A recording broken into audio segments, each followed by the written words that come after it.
friends, it's Christy. Welcome back to my channel. Today I'm going to be making a card using Lawn Fawn's new Ocean Shell-fie stamp set and the Magic Iris camera add-on. So I've stamped out a little scene on Nina Solar White cardstock with Lawn Fawn's jet black ink, and I've also put a piece of black cardstock behind my little scene just so that I don't get Copics all over my work surface as I begin to color in the little scene here. I'm starting with BG11, BG13, and BG15, and I'm going to color the background in first today just so I can get that out of the way and not accidentally pull any of my darker colors that I'm going to use on my images into that background area. So I'm using the BG11 first to just place a coat of that lightest shade on the water so that I can have a surface to color on that's going to be nice and saturated and blend easily. Next, I'm taking the BG15 and I'm going to put some streaks in the background. I thought maybe these could be some different seaweeds that are kind of just cast in shadow because they're further away in the distance. I just wanted something to give the background scene just a little bit more dynamics than just the flat, blue water. So I'm blending over those streaks with the BG13 to kind of get them incorporated and just kind of fade a little bit into the background. And then I went back to my BG15 and added in a few more. And this time I wanted to add in like a little bit of squiggly shape.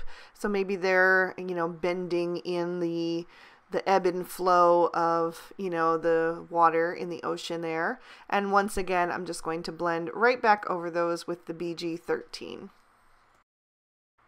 And now that I'm done with the water, I'm going to grab my colorless blender and just push some of that blue ink out of the images so that I can have a nice white base to start from again when I'm ready to color them in. For the sand, I'm using E41, E42, and E43, and then I also have a little bit of E44 there. Starting with the E41, and just like I did up above, I'm just doing a quick base layer with that lightest shade. And then I'm going to pull in the E42, and I'm going to come in about halfway up, and then use the E43 to add a little bit of shadow down at the bottom and then under my seaweed and my octopus. And then I'm going to blend that back out with the E42 just to get it nice and soft and not so stark, with the lines there. I'll grab my colorless blender once again and push that brown ink out of the octopus's tentacles, and then I will use the E44 to add some dot detail to make it look more like sand texture.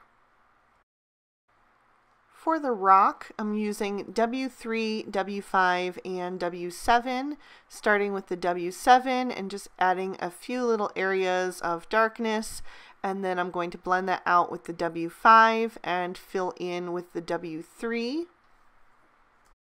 And for the seaweed, I'm going to use G14, G16, and G19. I use the G19 to add a little shadow down the right-hand side of each of those pieces, and then blended toward the middle with the G16, and finished on the left with the G14. For my octopus, I'm using R22, R24, and R29, and I'm starting with that R29. I'm just going to do her head and a couple of her tentacles at a time. So I'm laying that shadow in first, and then I'm going to begin to blend out with that R24. And I'm going around her spots for now because I wasn't sure what color I wanted to do them in just yet, so I decided to keep them nice and white for now. So I'm going to blend out a little bit more on those tentacles. I want to save a little bit of space for a contrasting color. So I'm going to use the R22 as my lightest shade and just, really scrub over the edge of the R24 so I can break up that pigment and get it nice and soft and blended so it looks nice and smooth, since her skin would be really slippery, so I want it to look really nice and smooth and not have, you know, any bumps or anything or any lines. Then I'm going to go on to the next couple tentacles, going back to my R29, and I'm going to continue blending. And I left her face white for now because I just want to have one layer of that R22 so that her face stays nice and light. So in the past few years, I have really become obsessed with octopuses. And by the way, it is octopuses and not octopi because it's a Greek word, so it can't have the Latin I ending. So there's a little trivia for you. But I found this quote about writing that writing a novel is like trying to shove an octopus down inside a mayonnaise jar. And I just love that quote. It makes me laugh out loud every time because it's so true. Just when you think you've got, you know, these certain things under control and, you know, taken care of, there's other things that are going to pop up, and, you know, just trying to get it all into this one, you know, container, if you will. It's just, it's like trying to wrangle oiled pigs, you know, it's like trying to shove an octopus down inside a mayonnaise jar. So I just love these creatures, and one of my favorite things to do, you know, for my family is we love to go to the aquarium. We've been to the Ripley's Aquarium in Toronto a couple of times, and I always love the octopus. And last time I was there, I even bought a little glass octopus that I keep right on my writing desk to kind of just remind me of that quote. So I was super excited to see this image from Lawn Fawn because I think it's super adorable. And also there's a book that I read last year called The Soul of the Octopus by Cy Montgomery. It is nonfiction, but I think it's really, really fascinating and a great read if you are into that kind of thing. So the underside of the tentacles are usually kind of a flesh tone, so I'm using the YR000 to color those in and just blend over the edge of that R24 to kind of create like a seamless transition between those shades. And then I ended up deciding to just go with a darker red for the spots, so I'm going to use my favorite red combo, which is R29, R39, and R59. I just put a touch of that R59 down first and then blend it out with the R39 on the largest two ones, and just use the R29 for the smallest, and then filled in the other two as well. For the fish's body, I'm going to use Y11, Y13, and Y15. I use the Y15 down on the underside of the body and then a little bit above the upper lip, and then blended that out with the Y13 and filled in with the Y11. And then for his fins, I'm going to use YR04 and YR07. I just added a little bit of shadow with the YR07 first, and then blended out with the YR04. To finish up this panel, I'm going to take my colorless blender and just press down with that tip so that I get some circular shapes that are going to push the ink away, because that's what the colorless blender does. It kind of just repels that ink because it has the pure alcohol in it. So it's going to kind of create some little bubble shapes just by pressing down with that tip. So I'm going to do just a couple different ones. I'll do some smaller and some larger. Since the outside of the card is going to be a little bit more on the simple side, I wanted to make sure that when you open up that Magic Iris viewfinder, that the scene inside is super dynamic. So the next thing to do is assemble the Magic Iris. So I have cut out all of the pieces that I'll need. I have 3 stabilizers, 3 sausages, and 3 rings. And into one of those rings, I have cut the flux capacitor piece. So I'm going to insert the bottom tab of each of those sausages into the slit from the flux capacitor and make sure that those little tabs on the ends are pushed all the way down and inside so that the sausages line up perfectly with the inside of that ring. So you can see I had to kind of push that one back until it was perfectly aligned. So you want to make sure everything is nice and straight.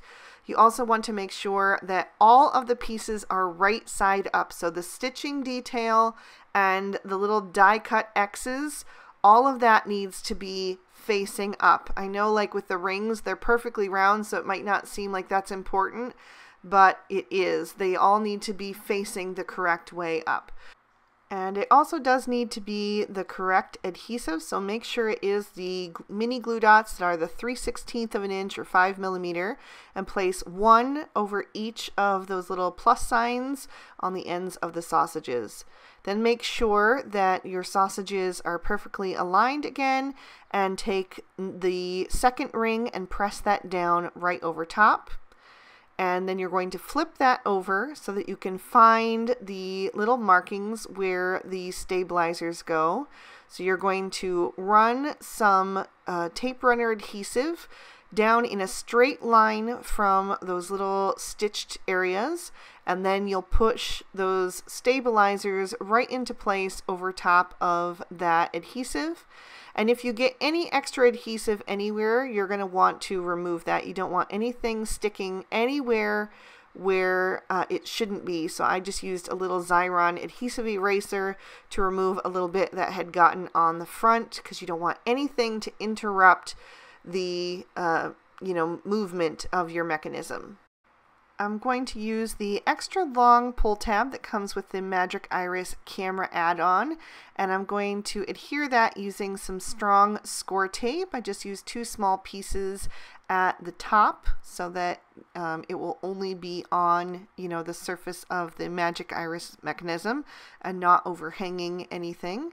And then I'm going to line that up right to the right of one of those stabilizers, it doesn't matter which one, so that it makes a little upside down V shape. Then I'll add some more adhesive to each of those stabilizers, and I just put it down on the bottom half, and then add your third and final ring. And then you can gently fold those stabilizers over, and always do it, so it's not too tight. I always try to make sure that it does not go all the way to the inner stitching detail, and then your mechanism should work. I've die cut all the various elements for my Magic Iris camera add-on, and the first thing I'm going to do is add the little tab overlay so that you can see that little arrow showing through, and I die cut that using dolphin cardstock. I also die cut the camera piece out of narwhal cardstock, and then I have a strip of pattern paper from the Hello Sunshine remix, and then another piece of dolphin cardstock for the bottom. So I'm going to add that with some glue tube and make sure that it's lined up nice and straight, and then I'll take that pattern paper and add that to the center piece right up to that stitching detail. I'll smooth that into place and then flip the camera over and add a small square of raspberry cardstock to the back behind the little hole so that it will look like a record button. And I got a little bit of glue splooging out, so I'm going to just use the tip of my reverse tweezers to clean that up.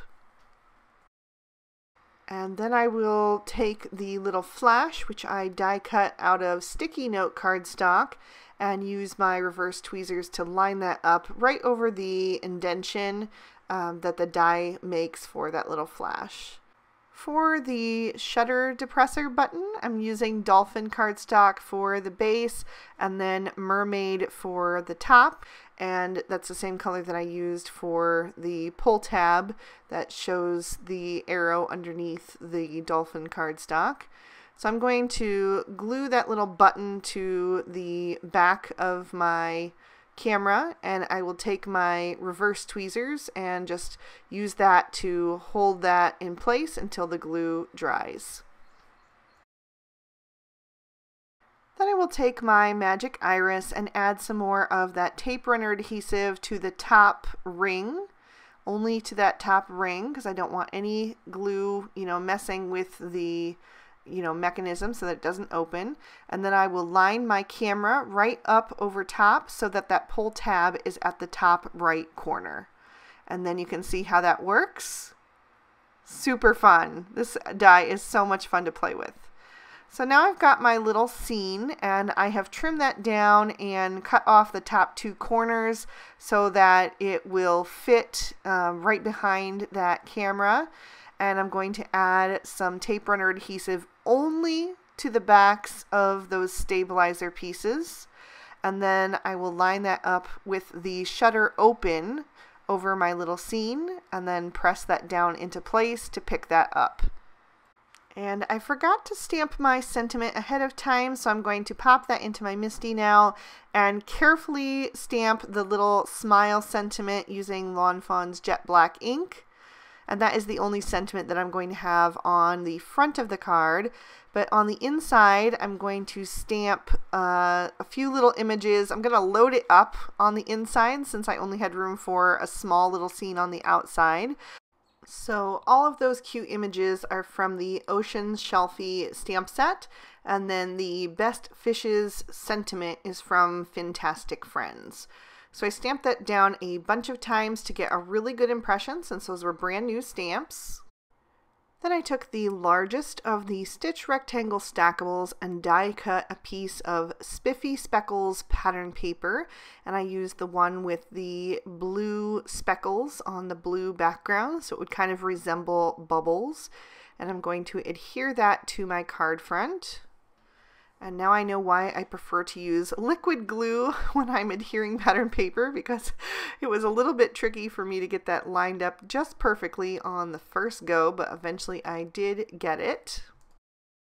To adhere my camera, I am only going to add glue behind that background panel so that there is no glue that is going to get in the way of that pull tab. I did add just a tiny bit of foam tape behind that depressor button just because it felt a little flimsy, but that's on the opposite side so it won't affect that pull tab. Then I lined up that camera in the center of the card and pressed it firmly into place, and that is going to complete my card for today. There is another peek at the inside and a look at that little camera shutter in action. I think this one was just so much fun, and I can't wait to create more cards with these dies. If you enjoyed the video, and if you're as excited about this release as I am and looking forward to seeing me use more of these products, please go ahead and give the video a like and subscribe and ring that notification bell so you don't miss a thing. If you'd like to keep watching, here are 2 extra videos I thought you might also enjoy. You can click on either one of those to check them out. I hope you all have an absolutely amazing day. Bye-bye.